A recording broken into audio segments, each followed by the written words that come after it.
magazine hebdomadaire de la MINUSCA, voici les titres de ce soir.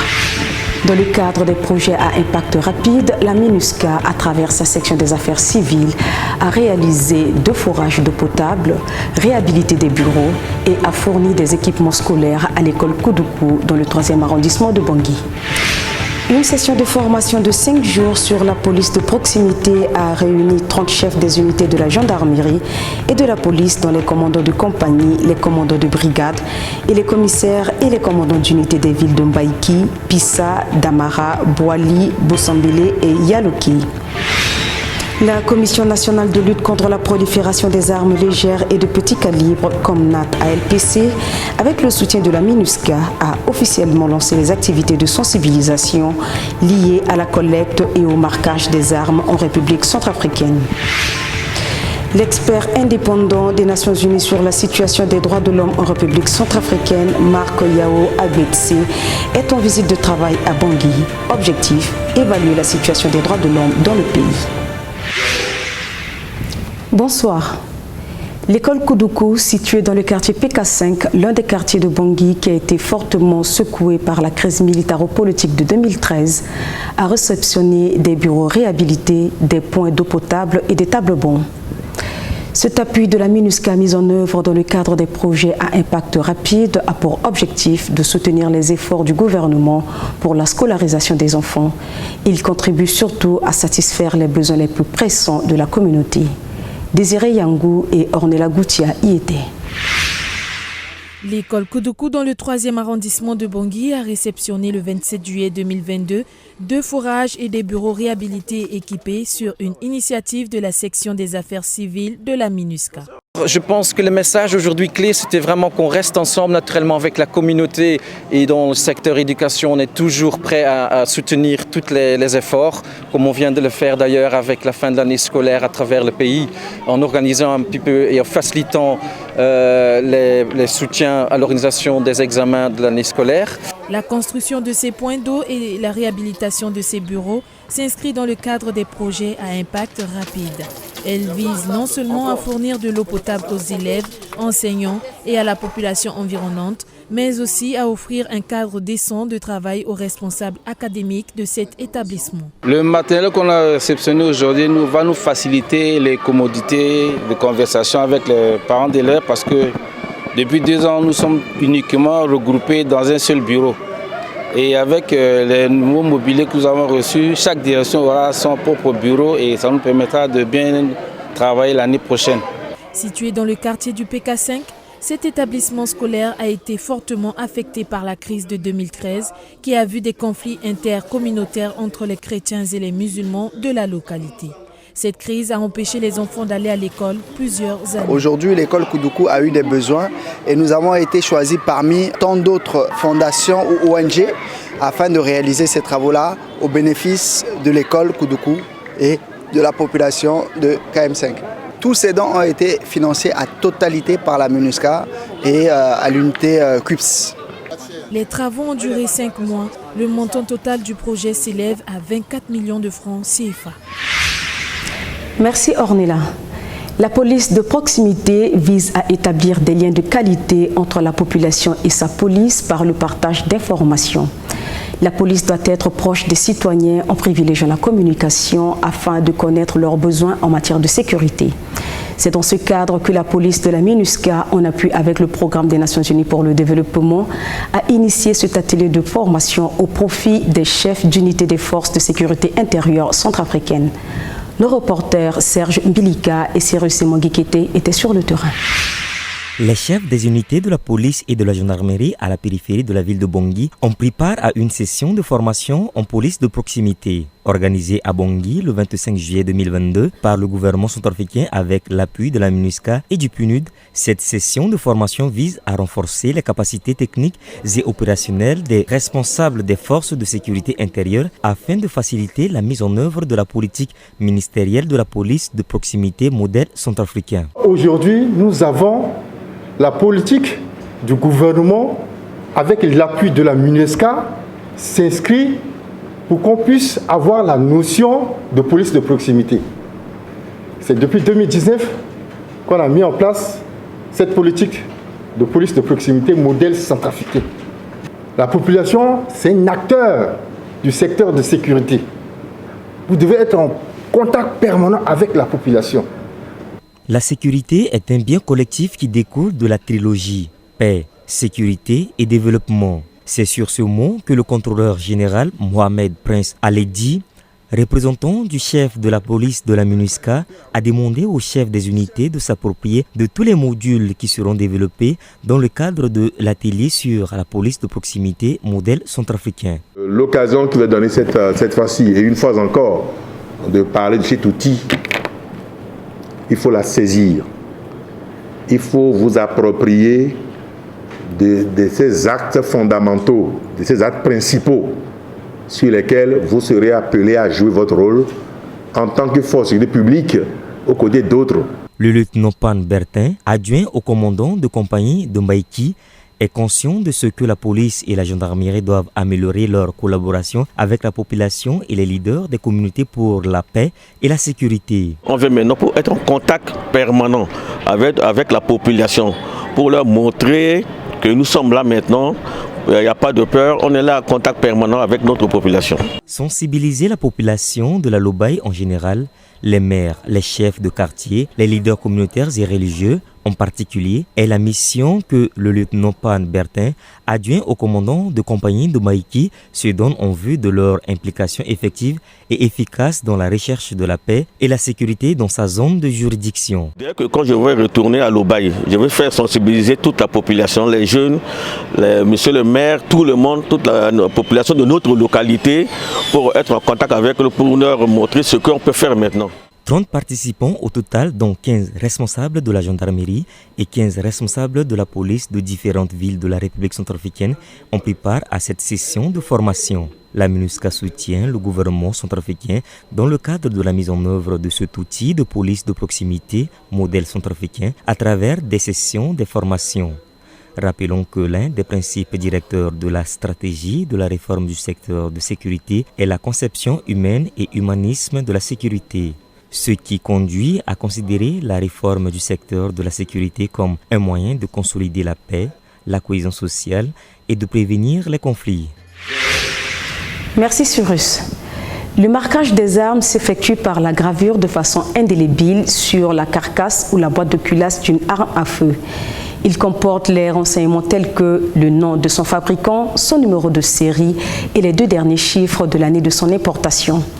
C'est dans ce cadre que la Commission nationale de lutte contre les proliférations des armes légères et de petit calibre veut renforcer les capacités de son personnel à travers des sessions de formation pour mieux gérer, sécuriser et tracer les armes. Un reportage de Serge Mbilika et Constantin Goutendi. La Commission nationale de lutte contre la prolifération des armes légères et petit calibre a lancé le 29 juillet 2022 une campagne de sensibilisation pour la collecte et le marquage des armes en République centrafricaine. Ce lancement a vu la participation de Léonie Bangaboti, ministre conseiller à la présidence représentant le ministre de la Sécurité publique, et de Jacques Ndour, directeur pays de l'ONUDC en République centrafricaine. Étaient également présents les représentants des agences du système des Nations Unies, de la MINUSCA, les représentants des départements ministériels et sectoriels de la sécurité.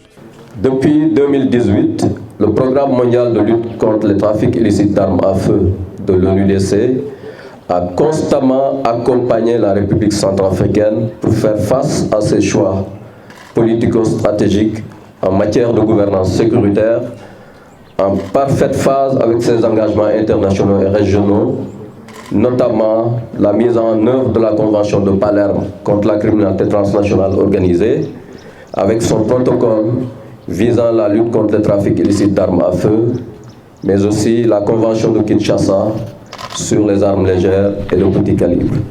Léonie Bangaboti, ministre conseiller à la présidence, s'est félicité de la signature d'une feuille de route entre la Commission nationale de lutte contre la prolifération des armes légères et petits calibres et l'ONUDC en 2019, laquelle a permis de développer différentes activités qui ont donné des résultats encourageants et satisfaisants. L'ONUDC a également procédé au recyclage de 12 agents nationaux déjà formés sur le marquage des armes afin de les doter d'outils supplémentaires pour bien mener la campagne de marquage en vue d'assister le pays dans ses efforts d'amélioration de la chaîne de gestion et de sécurisation des stocks, de favoriser le traçage, la traçabilité, des armes à feu en cas de perte, de vol ou d'implication dans un processus criminel, mais également de renforcer les connaissances et les compétences des formateurs nationaux sur le marquage des armes à feu. Le marquage est l'ensemble des inscriptions permettant l'identification d'une arme. Ces inscriptions sont les seuls éléments facilitant l'enregistrement et le suivi des chemins parcourus par ces objets dans le but de les localiser et de remonter jusqu'à leur origine. Cette opération permettra à la République centrafricaine de réduire la prolifération des armes, d'assurer un meilleur contrôle et de prévenir le trafic des armes légères et des munitions. Rappelons que la création de la Commission nationale de lutte contre la prolifération des armes légères et petits calibres, en abrégé COMNAC-ALPC, est une recommandation de la Convention de Kinshasa adoptée à l'unanimité par les membres de la Communauté économique des États de l'Afrique centrale le 30 avril 2010. En République centrafricaine, cette commission est active grâce à l'appui de la MINUSCA, du service de l'action anti-mine des Nations Unies et du PNUD. Merci Constantin. Marc Yao Agbetse, l'expert indépendant des Nations Unies sur la situation des droits de l'homme en République centrafricaine, est en visite de travail à Bangui depuis le 27 juillet 2022. Il a rencontré le jeudi 29 juillet 2022 le président de l'Assemblée nationale, Simplice Mathieu Sarandi. Dans les jours à venir, il rencontrera les organisations de la société civile, les partis politiques, le ministre des Affaires étrangères, le Premier ministre et le président de la République. Désiré Yangou et Inès Ngopo nous en disent plus.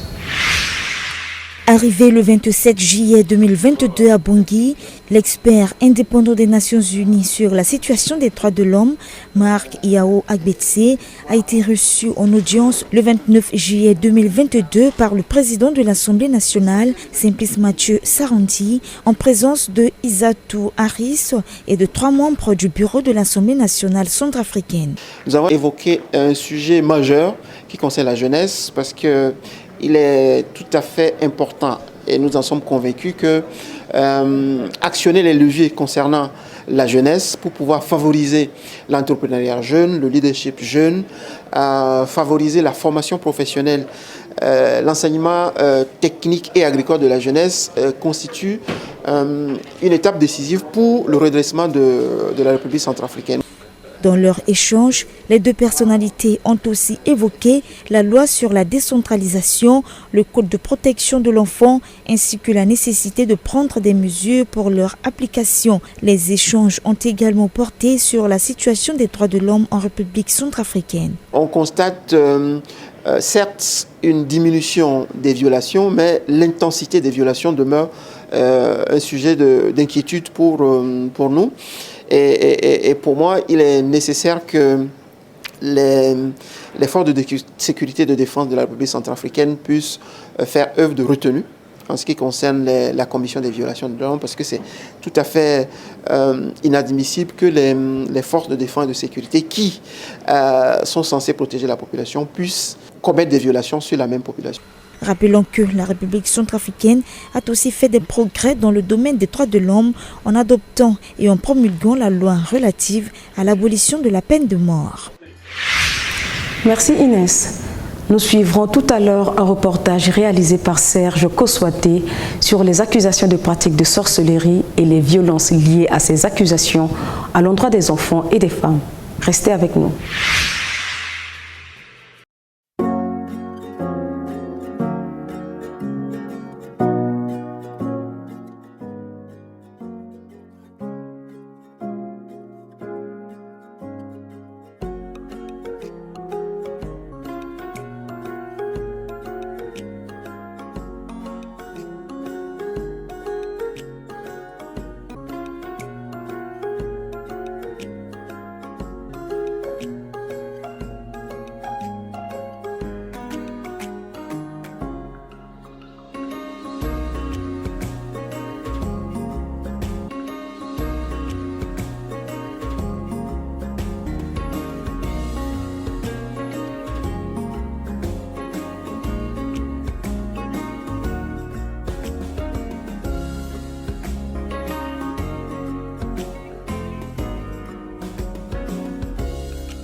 Tous ensemble contre le coronavirus en RCA.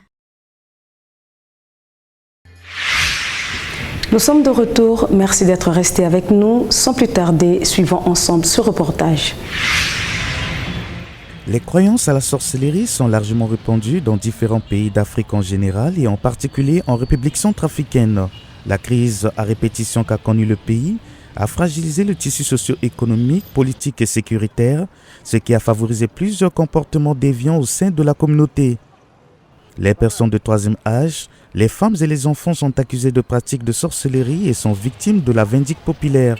Aujourd'hui, dans les communautés, les violences liées aux accusations de pratiques de sorcellerie et de charlatanisme ont connu une recrudescence.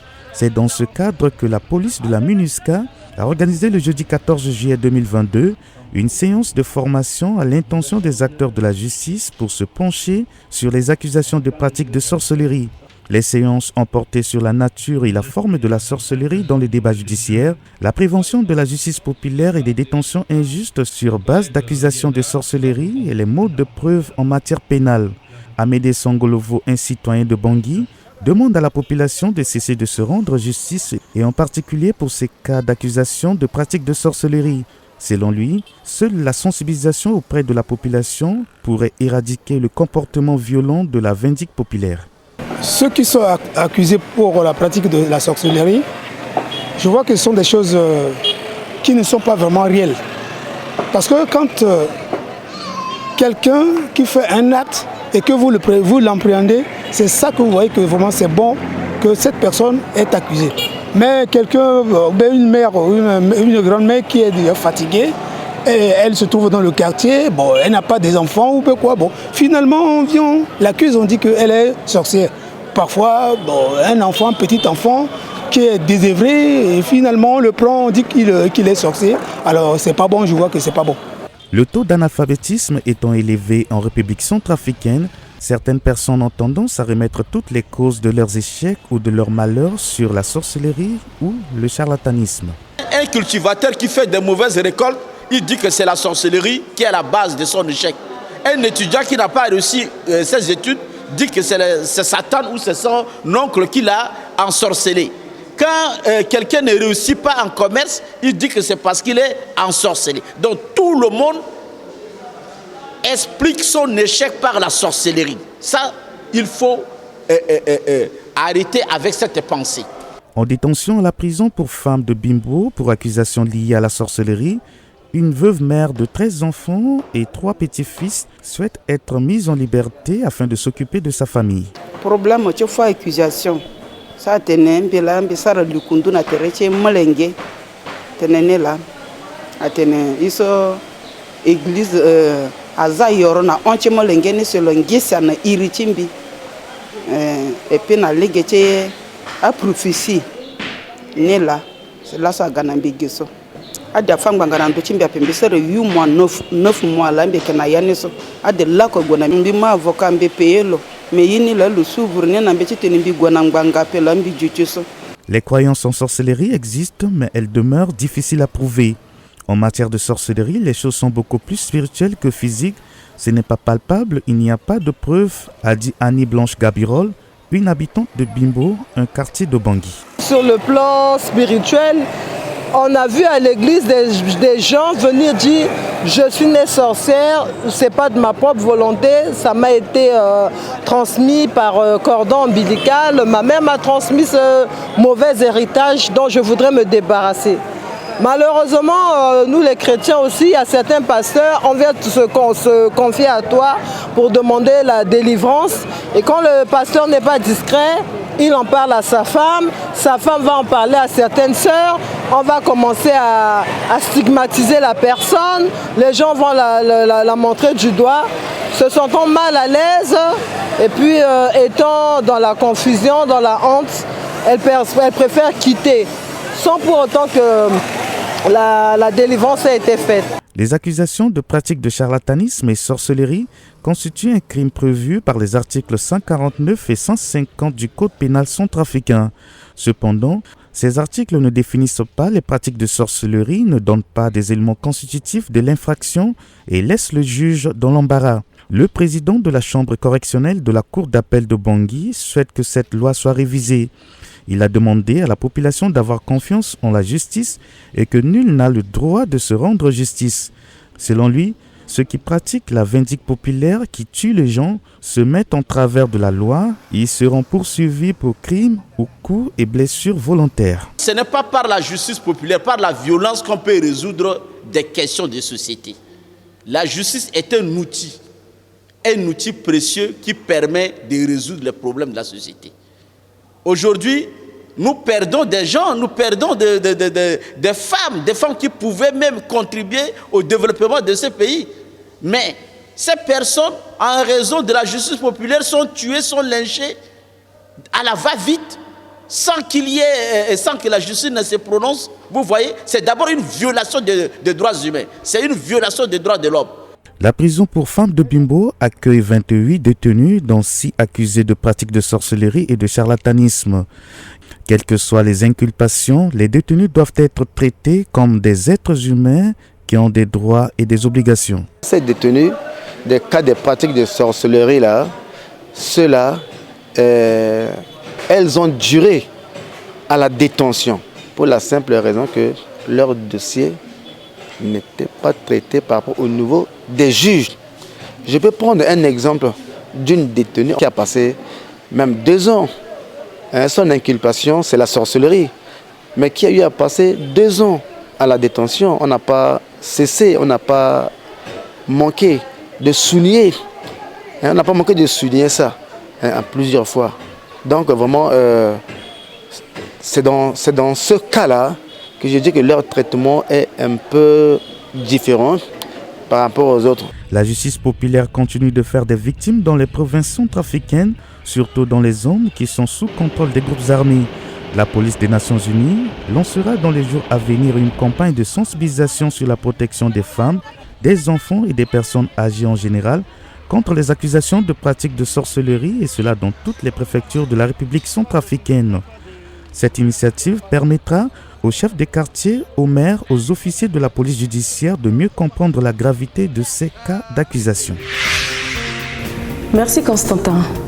Ainsi prend fin le magazine hebdomadaire de la MINUSCA. Je suis Ingrid Swembo.